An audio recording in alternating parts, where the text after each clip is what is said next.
Hello guys, welcome back to our channel. Episode ആരംഭിക്കുമ്പോൾ കാണിക്കുന്നത് നെല്ലിശ്ശേരിയാണ്. കമ്പനിക്കുണ്ടായ പ്രോഫിറ്റിനെ കുറിച്ചെല്ലാം ധനുഷ് പറയുമ്പോൾ നന്ദൻ പറയുകയാണ്, എല്ലാ വിജയത്തിൻ്റെയും പിന്നിൽ ധനുഷ് തന്നെയാണ്. ധനുഷ് ഇപ്പോൾ നമ്മുടെ കമ്പനിയുടെ ഒരു അസറ്റ് തന്നെയാണ്. നന്നായി ജോലി ചെയ്യുന്നവരെ എനിക്കും അച്ഛനും വളരെയധികം ഇഷ്ടമാണ്. ഇത് കേൾക്കുന്ന ധനുഷ് ചിരിച്ചുകൊണ്ട് നന്ദനെ നോക്കുന്നു. അല്ല സാർ, ഞാൻ അവന്തിക മേഡത്തിനെ കണ്ടിരുന്നു. മേഡത്തിന് ഓഫീസിൽ നിന്നെല്ലാം വിട്ടു നിൽക്കുന്നത് കൊണ്ട് വിഷമമാണെന്നാണ് എനിക്ക് തോന്നുന്നത്. ഇത് കേൾക്കുന്ന നന്ദൻ പറയുകയാണ്, ഞാനും അച്ഛനും ചേർന്ന അവന്തികയോട് ഓഫീസ് കാര്യങ്ങളിലൊന്നും ഇനി ഇടപെടണ്ടെന്ന് പറഞ്ഞത്.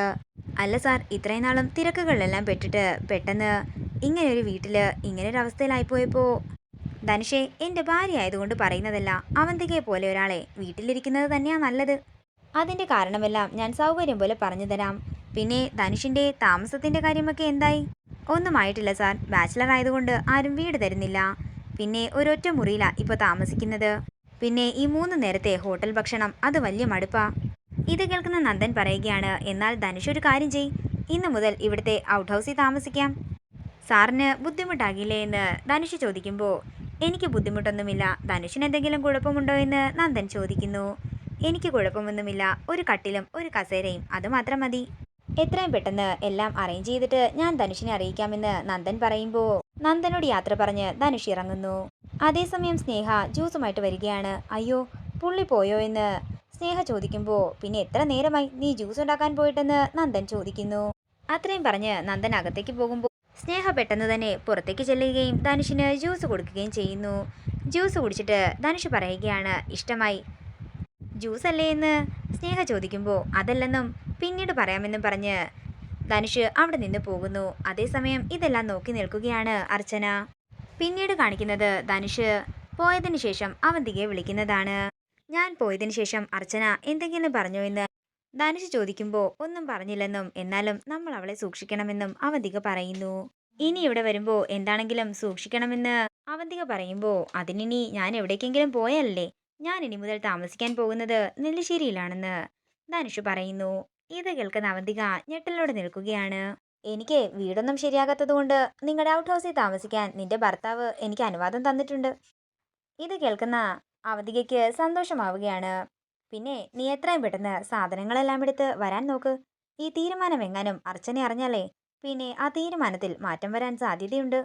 എന്താണെങ്കിലും നീ ഇങ്ങോട്ടേക്ക് വരികയല്ലേ, എത്രയും പെട്ടെന്ന് ഇനി നമുക്ക് നമ്മുടെ പ്ലാനെല്ലാം വിജയത്തിലാക്കണം എന്ന് പറഞ്ഞുകൊണ്ട് അവന്തിക കോള് കട്ട് ചെയ്യുകയാണ്. പിന്നീട് കാണിക്കുന്നത് അർച്ചന അനൂപിനെ വിളിക്കുന്നതാണ്.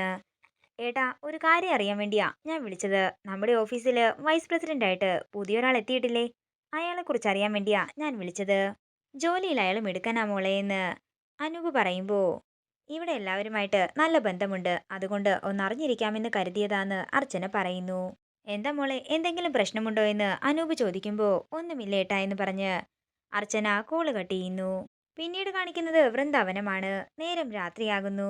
ആതിരയ്ക്ക് വരണമെന്ന് ആഗ്രഹം പറഞ്ഞാൽ പിന്നെ നമ്മൾ എന്ത് പറയാനാ മാഷേന്ന് കമല പറയുമ്പോൾ, എന്നാലും അന്ന് വരുന്ന കാര്യം പറഞ്ഞപ്പോൾ അവള് വരണ്ടെന്നല്ലേ പറഞ്ഞത്. എന്താണെങ്കിലും മാഷ് സേതുവേട്ടനെ വിളിച്ച് കാര്യങ്ങൾ പറ. നാട്ടുനടപ്പനുസരിച്ച് തന്നെ കാര്യങ്ങൾ നടക്കട്ടെ എന്ന് പറഞ്ഞാൽ മതി. എന്നാലും കമലെ, ഞാൻ എങ്ങനെയാ സേതുവിനെ വിളിച്ചു പറയുന്നത്? എന്നാലേ നമുക്കൊരു കാര്യം ചെയ്യാം, ആദ്യം നമുക്ക് അച്ചുവിനെ വിളിക്കാം. തുടർന്ന് മാഷ് അർച്ചനയെ വിളിക്കുകയാണ്. മോളെ, മോളോടൊരു അഭിപ്രായം ചോദിക്കാനാ അച്ഛൻ ഇപ്പോൾ വിളിച്ചത്. ആതിരയെ അന്നവിടെ നിർത്തട്ടെ എന്ന് ചോദിച്ചപ്പോൾ നിങ്ങൾ വേണ്ടെന്ന് പറഞ്ഞപ്പോൾ ഞങ്ങളത് വിട്ടതാ. പക്ഷേ ഇപ്പോൾ അവളെ ഇങ്ങോട്ടേക്ക് കൊണ്ടുവന്നാലോ എന്നാ തോന്നുന്നത്. അവൾക്കും അങ്ങനെ ഒരു ആഗ്രഹമുണ്ടെന്ന് മാഷ് പറയുമ്പോൾ എല്ലാവരോടും ചോദിച്ചിട്ട് ഞാൻ പറയാമെന്ന് അർച്ചന പറയുന്നു. നേരം പുലർച്ചെയാകുന്നു. പിന്നീട് കാണിക്കുന്നത് അവന്തികയുടെ ഫോണിലേക്ക് അജയൻ വിളിക്കുന്നതാണ്. ഇവൻ ജയിലിൽ നിറങ്ങിയോ അതോ ഞാൻ ജയിലിൽ നിറക്കാത്തതിന്റെ ദേഷ്യത്തെ വിളിക്കുകയാണോ? അങ്ങനെ അവന്തിക കോൾ എടുക്കുമ്പോൾ അജയൻ പറയുകയാണ്, എന്തോ ഞാൻ കുറ്റമേറ്റെടുത്താൽ എന്നെ ജയിലിൽ നിറക്കാമെന്നൊക്കെ ആരൊക്കെയോ പറയുന്നുണ്ടായിരുന്നു. അത് അജയ, വരാൻ പറ്റിയൊരു സാഹചര്യത്തിൽ അല്ലായിരുന്നു ഞാനെന്ന് അവന്തിക പറയുമ്പോൾ അജയൻ പറയുകയാണ്, ഞാനേ അതിനൊന്നുമല്ല വിളിച്ചത്. എനിക്ക് ജാമ്യവും കിട്ടി, ഞാൻ പുറത്തിറങ്ങുകയും ചെയ്തു. ഇനി ഞാൻ വിളിച്ചതിന്റെ ഉദ്ദേശം പറയാം. നമ്മളൊരു കാര്യം സംസാരിച്ചിരുന്നില്ലേ, എന്റെയും അനഘയുടെയും വിവാഹത്തിനെ പറ്റി. ഒരു കാര്യം ചെയ്യാം, ഞാൻ നെല്ലിശ്ശേരിയിലേക്ക് വരാം, എന്നിട്ട് നമുക്ക് രണ്ടുപേർക്കും കൂടി ഇരുന്ന് സംസാരിക്കാം.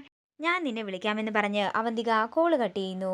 എന്റെ ദൈവമേ, ഈ കാര്യമെങ്ങാനും അനഘ അറിഞ്ഞിട്ടുണ്ടെങ്കിൽ അവൾ എന്നെ ഒന്നുകൂടി വെറുക്കുമെന്ന് അവന്തിക മനസ്സിൽ പറയുന്നു. പിന്നീട് കാണിക്കുന്നത് ധനുഷ് തന്റെ സാധനങ്ങളെല്ലാം എടുത്തുകൊണ്ട് നെല്ലിശ്ശേരിയിൽ എത്തിയിരിക്കുന്നതാണ്. അങ്ങനെ അകത്തേക്ക് കയറുമ്പോൾ അർച്ചന ചോദിക്കുകയാണ്, തന്നോട് ഞാൻ ഇന്നലെ പറഞ്ഞതല്ലേ ഇങ്ങനെ ഇടിച്ചു കയറി ഇങ്ങോട്ടേക്ക് വരരുതെന്ന്. താനെന്താ ഇവിടെ താമസിക്കാനാണോ വന്നിരിക്കുന്നതെന്ന് അർച്ചന ചോദിക്കുമ്പോൾ ധനുഷ് പറയുകയാണ്, അതെ മേഡം, ഞാൻ താമസിക്കാൻ തന്നെയാ വന്നത്. ഇന്നു മുതലേ ഞാനിവിടുത്തെ ഔട്ട് ഹൗസിലാ താമസിക്കുന്നത്. ഇത് കേൾക്കുന്ന അർച്ചന ഞെട്ടലോടെ ധനുഷിനെ നോക്കുകയാണ്. ഇതോടുകൂടി ഇന്നത്തെ എപ്പിസോഡ് ഇവിടെ തീരുകയാണ്. വീഡിയോ ഇഷ്ടമായെങ്കിൽ മറക്കാതെ ലൈക്ക് ചെയ്യുക, ഷെയർ ചെയ്യുക, കമന്റ് ചെയ്യുക. കൂടുതൽ സീരിയൽ അപ്ഡേറ്റ്സിനായി മറക്കാതെ സബ്സ്ക്രൈബ് ചെയ്യുക.